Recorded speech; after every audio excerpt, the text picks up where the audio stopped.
तो देखो अपन इसके बारे में देखते हैं, सुनना ध्यान से। और चल क्या रहा था, और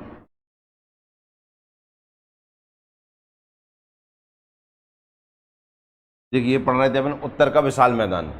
मैंने आपको क्या पढ़ा दिया था, मैंने आपको यहाँ पे पर्वत पढ़ा दिए थे, ये पढ़ लिए थे हमने, काराकोरम श्रेणी पढ़ ली थी यहाँ पर।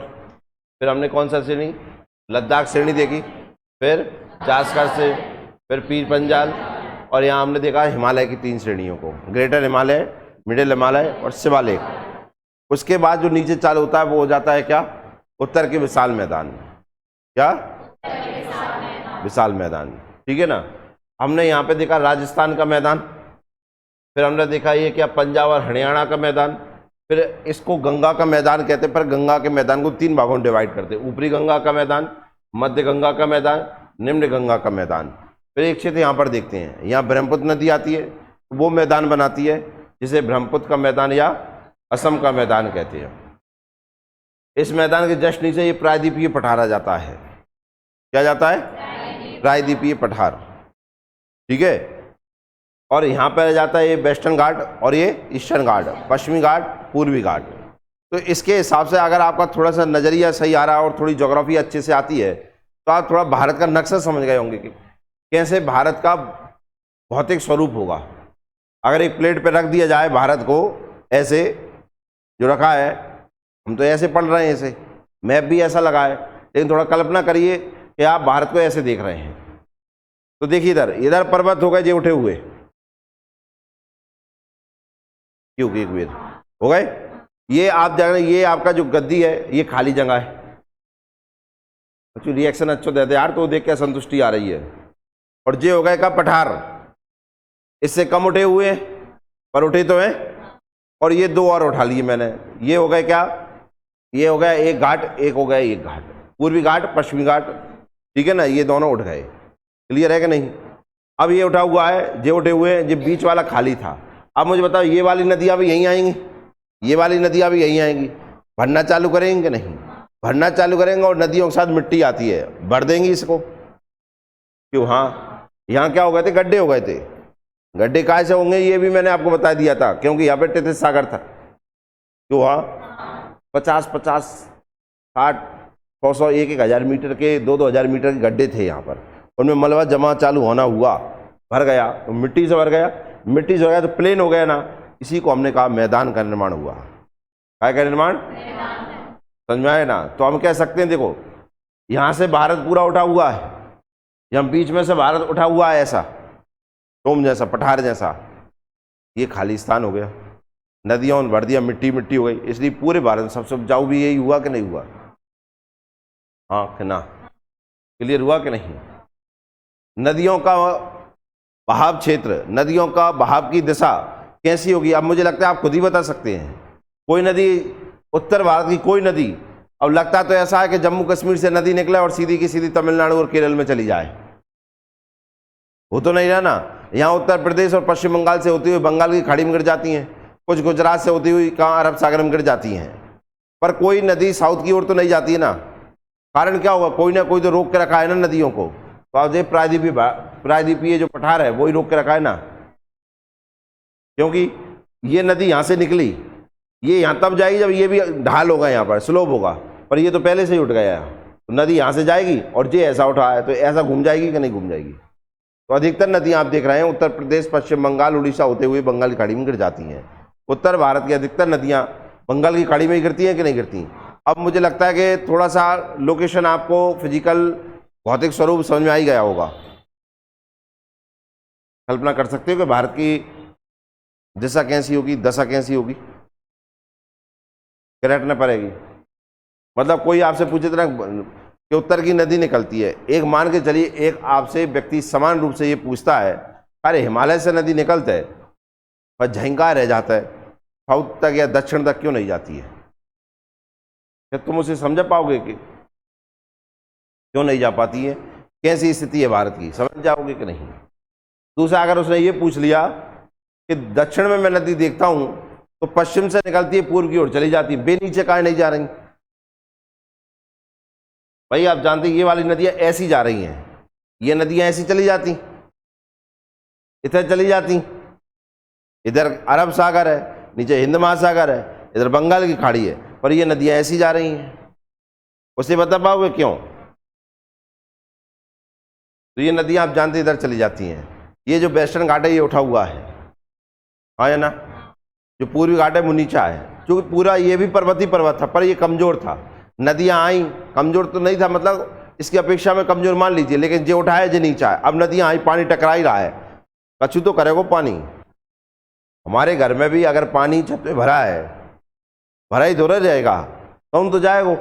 अगर बाहर नहीं जा पा रहा है तो कहाँ चला जाता है? दीवारों में बैठ जाता है कि नहीं बैठ जाता है? फिर दीवार में से टपकन लगता है, मतलब पानी कोई रोक तो नहीं सकता है, रोक सकता है? तो बस पूर्वी घाट ने भी नहीं रोक पाया, उसमें छेद कर दिए उसने, इसलिए पूर्वी घाट कटा फटा है, नदियों ने काट दिया उसे।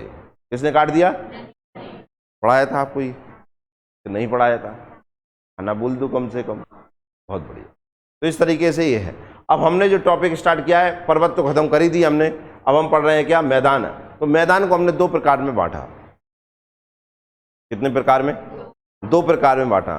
एक का नाम कहलाया भौतिक या स्थलाकृति विभाजन, फिजिकल डिवीजन कहलाया इसका। दूसरे का कहलाया क्या? रीजनल डिवीजन या प्रादेशिक विभाजन, या नदियों के आधार पर विभाजन। क्या के आधार पर? नदियों के आधार पर विभाजन भी कह सकते हैं इसे। क्यों? हाँ, जब इसे देखा तो इसमें आया नंबर 1 पे भाबर। क्या भैया? भाबर। दूसरा आया तराई, इनके इंग्लिश में नाम ऐसे ही मानिए आप, सेम नाम चलते हैं, ठीक है ना? तराई। फिर आया बांगर, फिर आया खादर, फिर आया डेल्टा। कितने हो गए? 5। भाबर को, इनको इंग्लिश में भी यही नाम से जानते हैं, भाबर, तराई, बांगर, खादर, डेल्टा। क्लियर हुआ कि नहीं? ये जो 5 भाग हैं, आपको देखो ये मैदान दिख रहे हैं आपको, राजस्थान का मैदान, पंजाब का मैदान, गंगा का मैदान, ब्रह्मपुत्र का मैदान। तो ये राजस्थान के मैदान में ये 5 ही मिलेंगे आपको, पंजाब के मैदान में भी 5 ही मिलेंगे तुम्हें, गंगा के मैदान में भी 5 ही मिलेंगे, और ब्रह्मपुत्र के मैदान में ये 5 ही मिलेंगे, क्योंकि ये भौतिक विभाजन है। और भौतिक विभाजन अगर मैं इतने सी छेद का भी करूंगा ना, तो इसका भी हो जाएगा। तो यहां भी ये 5 संरचना देखने को मिल जाएंगी। तुमने 1 गिलास पानी फैला दिया ना, तो उसमें भी ये 5 की 5 संरचना दिख जाएंगी। बात समझ में आई कि नहीं आई? हाँ या ना? इसलिए हमें सबसे पहले इन्हें पढ़ना जरूरी है। मैदान तो पढ़ेंगे ही पढ़ेंगे हम, ये गंगा का, ब्रह्मपुत्र का मैदान, पर इन मैदानों को हम 5 में बांटेंगे। तो पहले ये क्या है, पहले ये जान जाए हम। तो इसलिए हमने नंबर 1 पे स्टार्ट किया, क्या? भाबर। अब इसका निर्माण कैसे हुआ था मैदान का, वो भी मैंने बताया आपको। देखो, ये मैंने कहा कि ये 2 प्लेटें थी। कितनी प्लेटें? एक आप जानते हैं यूरेशियन प्लेट थी, और एक इंडियन प्लेट थी। तो हाँ, एक भारी थी, एक हल्की थी। भारी प्लेट और हल्की प्लेट टकराएगी तो सोनी जी तुम बताओ कौन के घर टूटेंगे? अगर भारी प्लेट और हल्की प्लेट टकराएगी तो क्या कंडीशन होगी?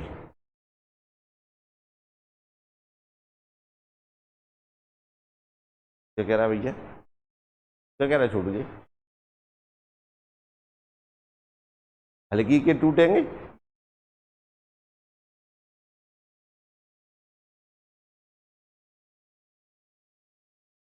मैंने आपको बताया था जो भारी प्लेट और हल्की प्लेट टकराएगी तो भारी प्लेट अंदर चली जाती है, हल्की प्लेट ऊपर। एक्सीडेंट हुआ है तो आप जानते हैं कि जो हल्का होता है वो ऊपर जाके बैठ जाएगा, जाके ऊपर उड़ जाएगा कि नहीं उड़ जाएगा? हाँ ना बोल दो। अगर ट्रक और मोटरसाइकिल टक्कर हुई गई, तुम जानते हो ट्रक दूर जाकर फेंक जाता है कि नहीं?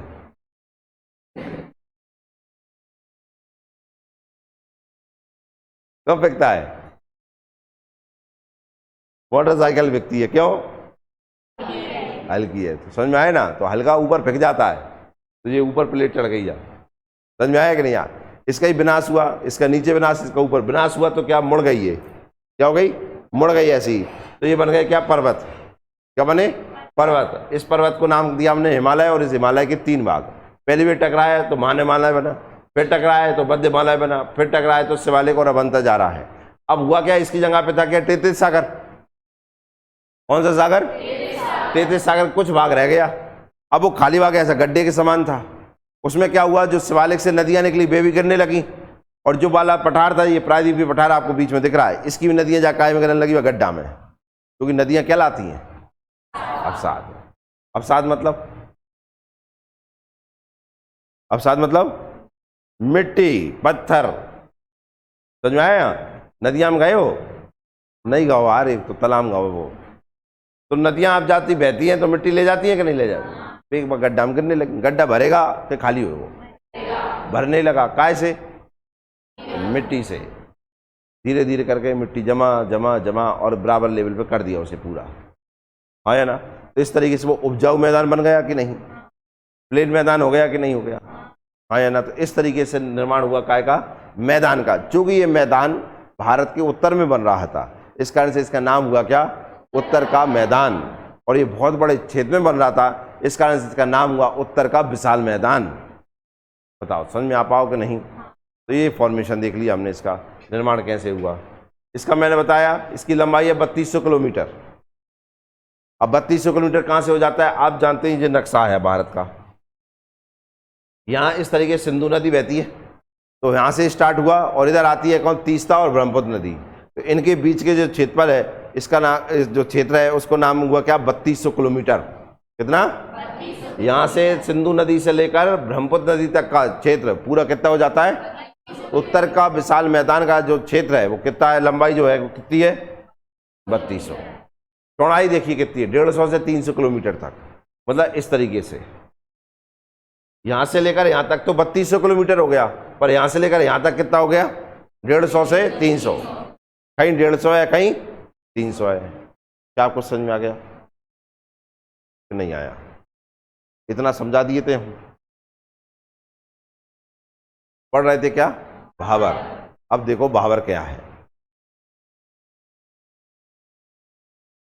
देखना लाल होते देखो तुम।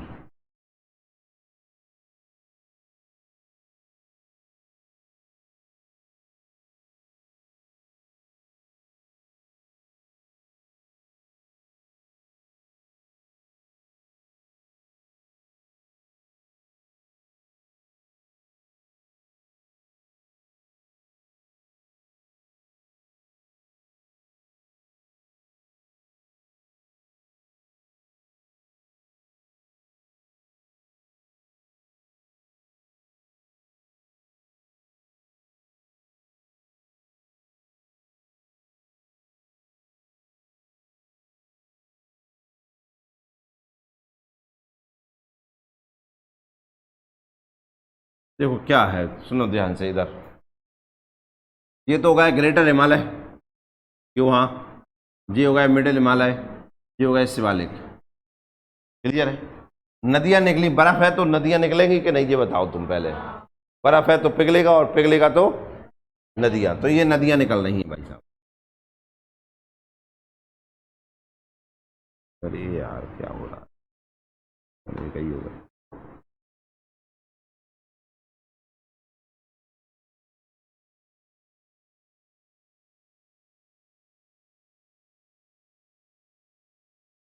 ये नदियां निकल रही हैं यहाँ पे।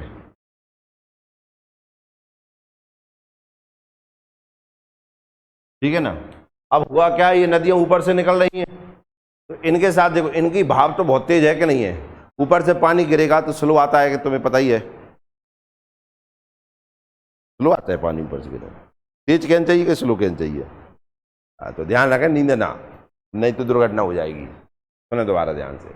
तब ये पानी आएगा तो ऊपर से पर्वतों से पानी गिर रहा है, तो आप मुझे बताइए उनके साथ पत्थर भी आएंगे।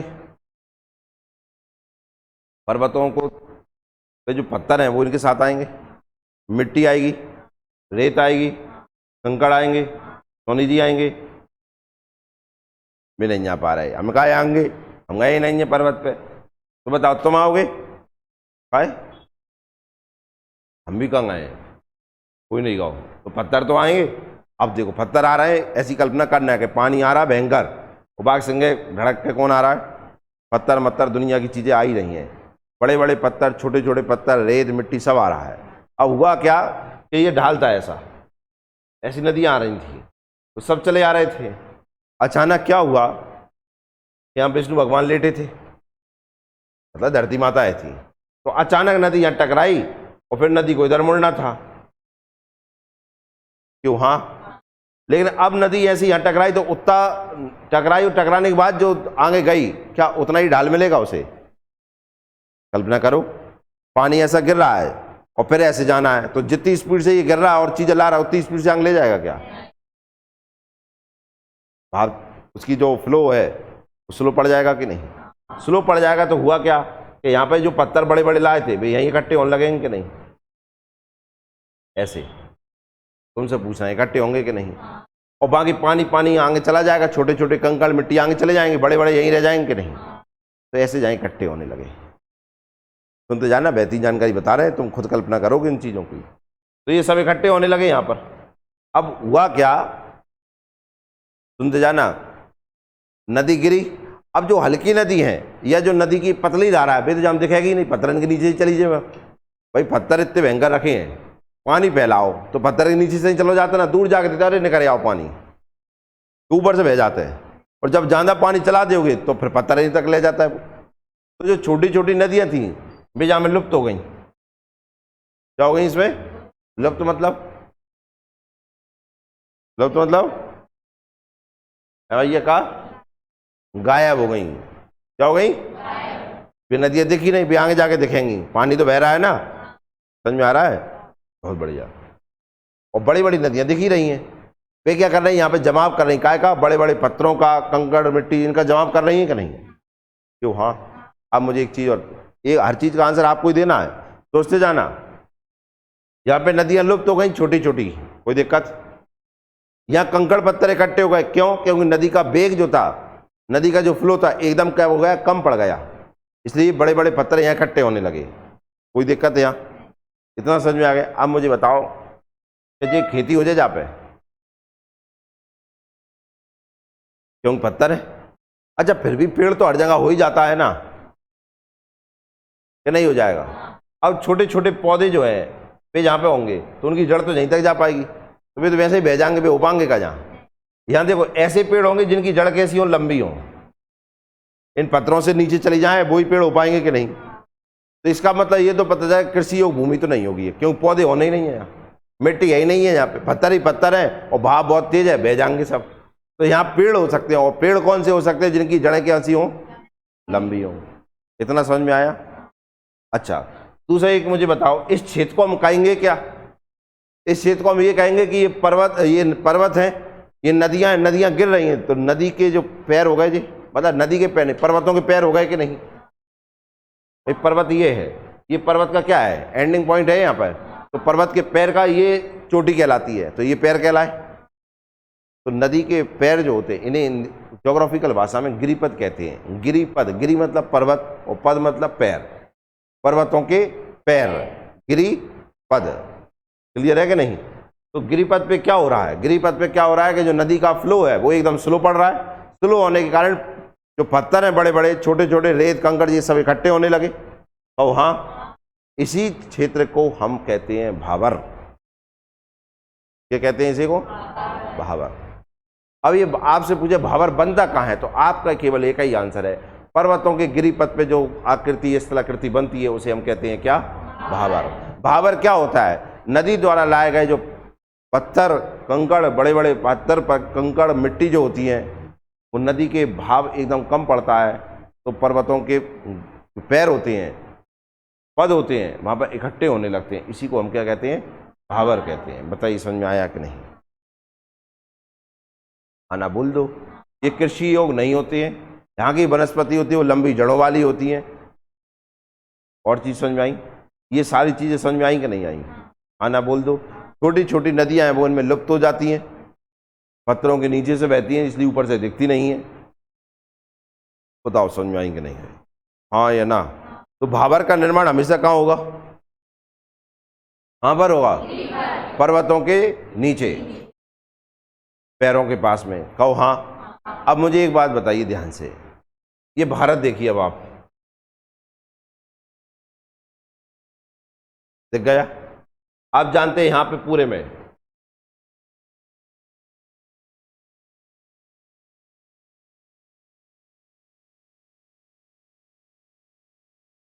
ये पर्वत है कि नहीं?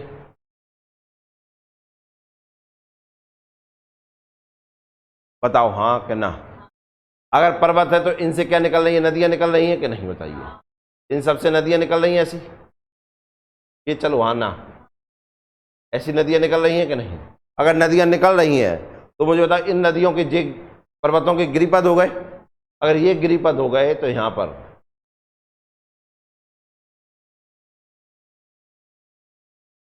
समझ में नहीं आ रहा कैसे बनाया, फिर भी बना ही रहे हैं। ये बढ़िया, ये देखो ये वाला जो चीज, ये पर्वतों के जो पद हैं, इन पदों के पास में ये नदियां हैं, वो कंकड़ पत्थर इकट्ठा करेंगी कि नहीं करेंगी, बताओ क्यों हाँ।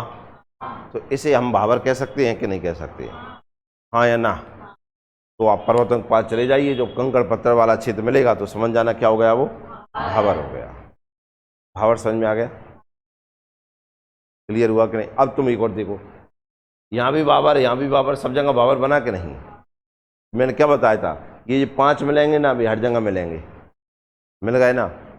जब पंजाब का मैदान उठाने आएंगे तो वहाँ भी बाबर मिलेगा, गंगा का मैदान उठाने आएंगे वहाँ भी बाबर मिलेगा, असम का या ब्रह्मपुत्र का मैदान देखेंगे तो वहाँ भी बाबर मिलेगा, राजस्थान में जाएंगे तो वहाँ भी नदियाँ निकल रही होंगी, तो नदी के जस्ट वाला जो जहाँ उसका एकदम फ्लो कम हो रहा होगा तो वहाँ भी क्या हो रहा होगा, भावर।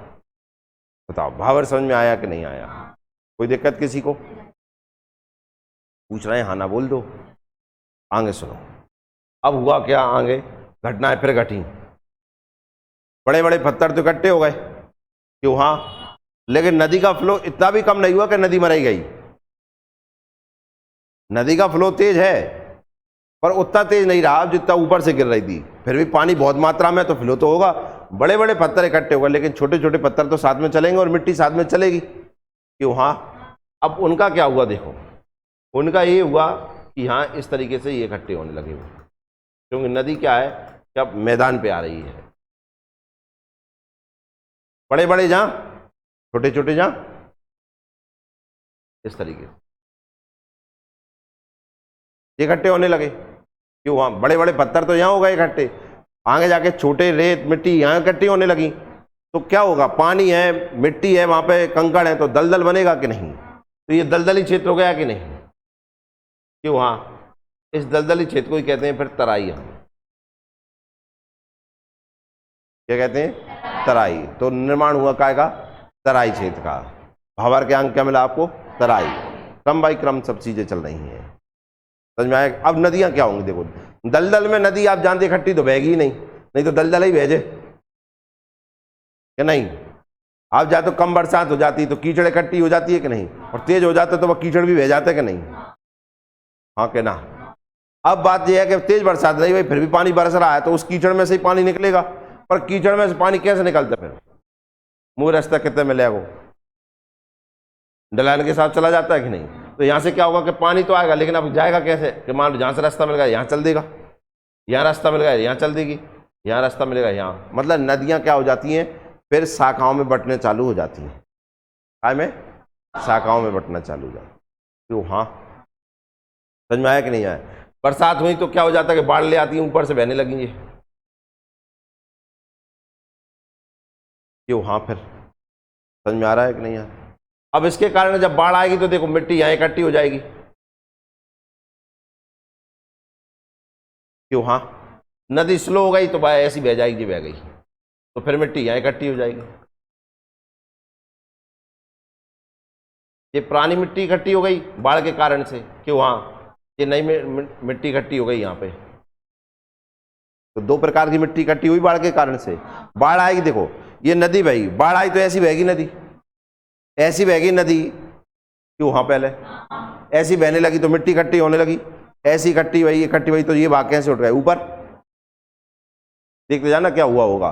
बेहतरीन कल्पना देखना तुम, अपन कल्पना कर रहे हैं, गंगा नदी है, बाढ़ लाई, बाढ़ के कारण मिट्टी भी लाई, मिट्टी यहाँ इकट्ठी हो गई, क्योंकि जब बाढ़ आएगी तो पानी पूरे में बहेगा और बाढ़ हटेगी तो नदी ऐसी चली जाएगी, यही होता है कि नहीं होता। बाढ़ में उसका मुंह चौड़ा हो जाता है और बाढ़ खत्म तो इतना तो जानते ही होंगे। अब मुझे बताओ जब बाढ़ आई तो मिट्टी लाई होगी, मिट्टी यहाँ इकट्ठी कर दी और यहाँ इकट्ठी कर दी, नेक्स्ट ईयर फिर बाढ़ आई, फिर मिट्टी इकट्ठी, फिर मिट्टी इकट्ठी, नेक्स्ट ईयर फिर आई, ऐसा सालों साल चलता रहा, मिट्टी इकट्ठी, ये वाले भाग उठ गए, इन भागों पे आप रहने लगे, अब नदी पहुंच नहीं पा रही, इतनी ऊंचे हो गए वे। जिन पे तुम बस गए, शहर बस गए इन पे, तो हमारे गांव शहर इन पे बस गए। तो हम कहते हैं ना कि हमारा क्षेत्र भी काय का गंगा का मैदान है, सिंधु का मैदान है। हमें कल्पना लगती है कैसे बन गया गंगा, जहाँ कभी आ गई होगी, तो गंगा कैसे आई होगी, समझ में आ गया होगा। पहले तो ये सब खाली था ना, और हल्का मतलब नीचे दबा हुआ था, तो गंगा पूरे में बह रही थी, मिट्टी ला रही थी, बहती रही, मिट्टी लाती रही, बहती रही, मिट्टी लाती रही। बीच वाला भाग जो मेन उसकी शाखा वहाँ तेज भाव था, तो भाई मिट्टी इकट्ठी कर नहीं पाई, तो आज वहाँ बह रही है। तो बगल में मिट्टी इकट्ठी कर गई, तो इस पे बन गई शहर, गांव, जमीन, कृषि वाली। समझ में आया कि नहीं आया? तो ये वाली मिट्टी पुरानी हो गई, लेकिन जो नदी अभी बह रही है इसके पास में तो नई मिट्टी है ना। ये दो प्रकार की मिट्टी को हम आगे चल के नाम दिया, ये हो गया क्या, इसका नाम दिया हमने क्या, हावर, इसका नाम दिया हमने तराई। आगे हो गए कौन कौन से, बांगर और खादर। कौन से हो गए? तो बांगर और खादर साथ में बनते हैं। बात समझ में आ गई? समझ में आया कि नहीं? अब आगे चल के नदी मर गई, बूढ़ी हो गई, अब मैदान में बह रही, तो नदी की फ्लो एकदम ही कम हो गया कि नहीं? अब नदी क्या इंतजार कर रही है, कोई रास्ता दे दे मैं चली जाऊं। अब मेरे बस की नहीं है कि मैं किसी को उंगाल जाऊं। तो अब नदी के साथ क्या हुआ कि नदी ने देखा यहाँ डाल आई तो ऐसी बह गई, नदी को देखा यहाँ डाल आई तो फिर वह ऐसी बह गई, नदी ने देखा यहाँ डाल है तो ऐसी बह जाओ, नदी का ऐसी बह जाओ। तो आगे चल के बट गई काय में, डेल्टा में। काय में? डेल्टा में। समझ में आया कि नहीं? तो 5 भाग पड़ा है, ये भावर हो गया, ये तराई हो गया, यहाँ तो खादर और बांगर पढ़ ली हमने, और ये हो गया डेल्टा। कैसे कैसे बने अब तुम्हें समझ में आए? क्लियर हुआ कि नहीं हुआ? खाना बोल दो अब कम से कम। किसी कोई डाउट? अब मुझे एक बात बताइए, यहाँ पर आपने देखा बाबर में खेती हो नहीं सकती, दलदल में भी नहीं होगी। दलदल में आप जानते हैं दलदली वो ज्वारीय वन हो जाते हैं। सुंदरबन डेल्टा आपने नाम सुना होंगे, हाँ के ना? सुंदरबन मतलब है दलदली भूमि है कि नहीं? तो दलदल में दलदली वनस्पति होगी। हमारे लिए तो ये यही बचे ना, यहीं पे खेती अच्छी होती है कि नहीं होती? डेल्टा में हम जानते हैं समुद्र के किनारे लग जाते हैं, इसलिए वहाँ ज्वारीय वन हो जाते हैं, टाइडल फॉरेस्ट हो जाते हैं। सुंदरबन डेल्टा, सुंदरबन फॉरेस्ट है ना, वो ज्वारीय वन कहलाता है। ज्वारीय वन वाले समुद्र के किनारे होते हैं। बताइए समझ में आ पाओ नहीं आ पाओ, हाँ या ना? अब जैसे हिस्ट्री में आपने सुना होगा, महात्मा बुद्ध का नाम तो सुना ही होगा। जन्म हुआ तो बताते हैं, कहाँ जन्म हुआ था? लुम्बिनी के तराई क्षेत्र में। ये लिखा है कि नहीं? लुम्बिनी के तराई क्षेत्र में। अब वो वहां पढ़ने में क्या लगता है, तराई का गांव होगा। अब आपको समझ में आया वो तराई का होगा, लुम्बिनी क्षेत्र है। आप जानते हैं कहाँ है? नेपाल में। कहाँ है? नेपाल में लुम्बिनी गांव है। तराई क्षेत्र मतलब समझ गए ना, हिमालय के पास में या पर्वतों के पास का क्षेत्र ही होगा। कैसा कि भाबर के आगे वाला क्षेत्र जहाँ दलदली भूमि होगी ऐसी जगह पे। तो महात्मा बुद्ध का जन्म हुआ लुम्बिनी के तराई क्षेत्र में। तो लुम्बिनी का तराई क्षेत्र समझ में आ गया? वो तराई गांव नहीं, तराई का होगा ये। पल्ले पड़ा कि नहीं? क्लियर हुई कि नहीं हुई? ये तो ये विशाल मैदान हुआ अपना। अब रह गई काय की बात, लिखने की। काय की? लिखना नेक्स्ट क्लास में होगा, समझ में आए ना? मुझे लिखना नहीं, बोर्ड पे लिखा हुआ है सब, हिंदी इंग्लिश में, उसमें से लिखा देंगे। समझ में आए ना? डायग्राम साथ में बनाएंगे। अभी आप डायग्राम में बताइए, बस समझ में आया कि नहीं आया? बस आप पढ़ाने का रह गया, नोट्स का रह गया, तो घर पे बना लेना। बाकी मैं यहाँ अंडरलाइन करके नेक्स्ट क्लास में पढ़ा दूंगा।